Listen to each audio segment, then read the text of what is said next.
In this video, I will be ranking what I believe to be the top lightsaber duelists in Star Wars canon. This list, of course, will strictly be based on my own opinion, and is not meant to sway you guys in any direction or to challenge what anyone else may believe. It's also important to point out that while an individual's lightsaber skills and knowledge of the Force are deeply intertwined, I will be basing this ranking strictly off of these characters' performance with a lightsaber, isolating these skills from their connection to the Force as well as I can. Also keep in mind that this ranking is based primarily on canon material, and will not include anyone who we do not see in the movies. So with that said, let's get into it. Starting this list out at number 10, I have Kylo Ren or Ben Solo. Now, the sequel trilogy, although we did have a lot of action scenes in every movie, the lightsaber skills displayed by Rey and Kylo, particularly in the first two movies, are a bit underwhelming. I have a few different videos explaining my theories on why that might be, but whatever the reason is, the fact is that Rey goes through the majority of this trilogy without ever receiving any formal training, and she is Kylo's only opponent who uses a lightsaber.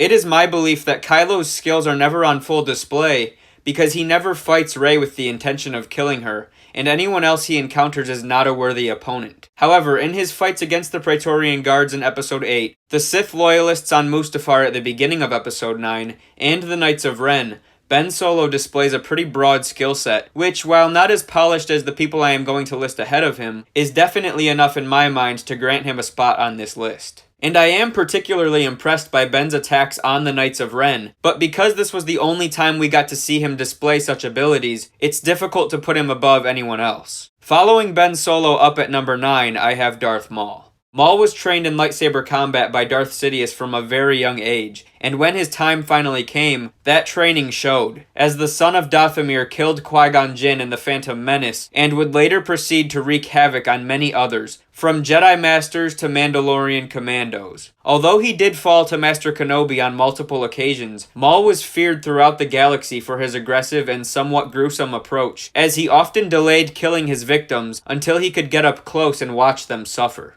At number 8, I have General Grievous. Although he only appears in one of the 9 episodic films, he definitely left a strong impression. Trained in lightsaber combat by Count Dooku, General Grievous slayed numerous Jedi with ease. When engaging an opponent, Grievous was able to identify his opponent's fighting style after the first swing of their blade, and proceed to unleash a highly calculated assault that almost no Jedi could survive. I have a strong suspicion that had the original trilogy been told later on, Luke Skywalker would rank considerably higher on this list, but the fact of the matter is that I can only go off of what I have seen, and there is no doubt that what we saw from Luke in the original trilogy is simply not as impressive as the people I am going to rank above him. But with that being said, he did defeat his father, Darth Vader, in their duel on the Death Star. And while Vader was held back by his physical limitations of his injuries and his suit, he was still any Jedi's worst nightmare. And yet, when Luke is pushed to his limit in Return of the Jedi, he decisively defeats his father.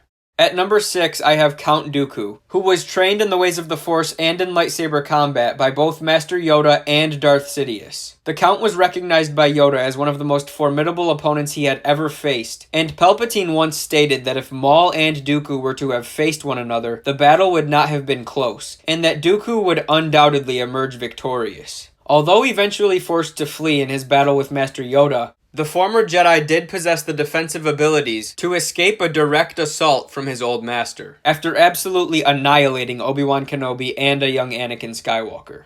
After Yoda had faced Dooku on Geonosis, he had come to fear that he was the only Jedi in the Order who was capable of taking the Sith Lord down. But as time went on, he would eventually admit that he believed Mace Windu too possessed the power and skill to defeat Count Dooku. Master Windu actually created his own lightsaber fighting style, known as Vaapad, which was the most aggressive form of lightsaber combat, and could only be used by the most powerful Force users, who not only had mastered their connection with the Force, but who had complete control over their emotions and the darkness within. Thanks to his use of this power, Mace was the only Jedi to ever defeat Darth Sidious in lightsaber combat, and was of course revered throughout the Jedi Order as one of the best swordsmen there was. At number 4, I have Obi-Wan Kenobi. And I'm sure this will surprise some people, but understand that Kenobi was considered to be the master, the perfect representative of his fighting style, which was Form 3. This style was defensive in nature, and it is the very reason Kenobi was able to defeat Anakin on Mustafar. It's also why the Jedi Council selected Obi-Wan over Anakin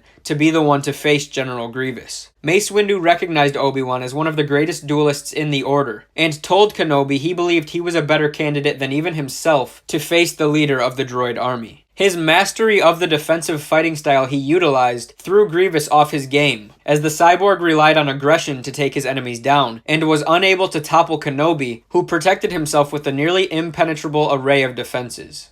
Darth Sidious may be the most powerful Force user the galaxy has ever known, and his lightsaber skills are not far behind, but they are not enough to put him in the top spot for one reason. Sidious actually found the Jedi's use of lightsabers to be comical, and only wielded his own to mock them. He felt that the Sith were above the use of such weaponry, which is perhaps why his skills are not quite up to par with his knowledge of the Force. But that said, Darth Sidious was experienced in all 7 forms of lightsaber combat, and rarely encountered an opponent he even felt threatened by. His skills were so great that he manhandled Darth Maul and Maul's brother Savage Opress as if they had no connection to the Force at all. He was able to take out 3 Jedi Masters in a matter of seconds in Revenge of the Sith, but was in fact defeated by Mace Windu, thanks to Mace's use of the unique power known as Shatterpoint. But it is actually widely theorized that Palpatine threw this fight at the end to aid in Anakin's turn to the dark side. Coming in at number 2 is Anakin Skywalker. In Revenge of the Sith, when Anakin's lightsaber skills are at their highest point, he is truly a force to be reckoned with. His only downfall is his overconfidence, as we saw that flaw lead to his defeat at the hands of Obi-Wan Kenobi. But before that battle, Anakin continuously proves that he is to be considered among the elite swordsmen the galaxy has ever known. A decisive defeat over Count Dooku in one of the most impressive fights of the saga should be all the evidence anyone needs. But if not, there are a bevy of scenes in the Clone Wars TV series in which Anakin destroys anyone who stands in his way. And he is also able to match his master and break through Obi-Wan's defenses in their duel on Mustafar, even though Kenobi is considered to be the master of the defensive Form 3 fighting style. Yoda was revered as the greatest swordsman in the Jedi Order when they were at their peak, and he is the only character in the Star Wars films that I can think of who never lost a duel. He fought Count Dooku, who had just finished badly beating Obi-Wan Kenobi and a young Anakin Skywalker, until the Sith Lord was forced to flee the scene. He then takes on Darth Sidious in Revenge of the Sith, and according to the novel for the movie, Yoda did defeat him in the lightsaber duel itself, but would later be forced to accept his failure as he found himself in what seems to be a stalemate when it came to their Force abilities. Notice how when Yoda arrives to confront him, the Emperor attempts to leave the room in order to gain a tactical advantage. He never shows this sort of fear when facing any other Jedi, but when confronted by the Grand Master, it's clear that Sidious believes he will need to find some way to tip the scales in his favor, showing that he realizes there is a real chance he could lose. In a conversation between Dooku and General Grievous, Dooku tells Grievous that if he were to face Yoda, he would lose badly. And remember in Attack of the Clones when Obi-Wan tells Anakin that one day he could rival Master Yoda as a swordsman, to which Anakin replies he thought he already had. But Obi-Wan quickly corrects his young apprentice, telling him that such a notion is only plausible in his own mind. Yoda was the gold standard when it came to his lightsaber skills, at a time when the Jedi were flourishing like they never had before. He was unrivaled by any Jedi or Sith, and if they didn't realize it before the fight began, his opponents never failed to quickly realize they were overmatched. And that concludes my personal ranking of the greatest lightsaber duelists in Star Wars canon. Remember that I am completely disregarding these characters' connection to the Force as best I can in this video to isolate their skills with a lightsaber. If you are interested in my ranking of my top 10 Force users, I do already have a video on that which I will link in the description. But anyways guys, I hope you all enjoyed this video. Thank you all for watching, and may the Force be with you always.